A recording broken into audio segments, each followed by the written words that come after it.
പൗരന്മാരുടെയോ താമസക്കാരുടെയോ bank വിവരങ്ങൾ ഫോണിലൂടെ ആവശ്യപ്പെടില്ല.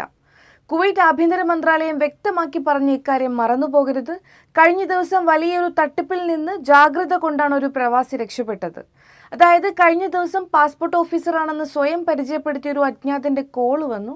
ജനനതീയതി, civil ID number, ഉപയോഗിക്കുന്ന ബാങ്കുകളുടെ പേരുകൾ തുടങ്ങി നിരവധി വിവരങ്ങൾ ആവശ്യപ്പെട്ടു.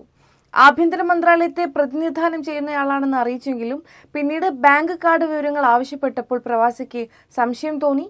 ഫോണിലൂടെ ബാങ്ക് വിവരങ്ങൾ നൽകാനാകില്ല, സഹലാപ്പിലോ പോലീസ് സ്റ്റേഷനിൽ നിന്നുള്ള ഔദ്യോഗിക അറിയിപ്പുണ്ടെങ്കിലോ പരിഗണിക്കാം എന്ന് പറഞ്ഞ് അദ്ദേഹം കോൾ അവസാനിപ്പിച്ചു.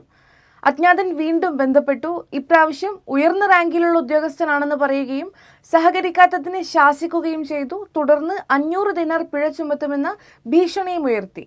എന്നാൽ പ്രവാസി ഉറച്ചുനിന്നു. പിഴ അടയ്ക്കാം, പക്ഷേ ബാങ്ക് വിവരങ്ങൾ നൽകില്ല എന്നായിരുന്നു അദ്ദേഹത്തിന്റെ മറുപടി. ഇതുപോലുള്ള തട്ടിപ്പുകൾ പ്രവാസികളെ ലക്ഷ്യമാക്കി തുടരുന്നവയാണ്. ബാങ്ക് വിവരങ്ങൾ ഒരിക്കലും ഫോണിലൂടെ വിളിച്ച് ചോദിക്കില്ല എന്ന് അധികൃതർ അറിയിച്ചിട്ടുണ്ട്. അതുകൊണ്ട് ഇത്തരം കോളുകൾ വരുമ്പോൾ ജാഗ്രത പാലിക്കുകയാണ് തട്ടിപ്പിൽ നിന്ന് രക്ഷപ്പെടാനുള്ള ഏക മാർഗം.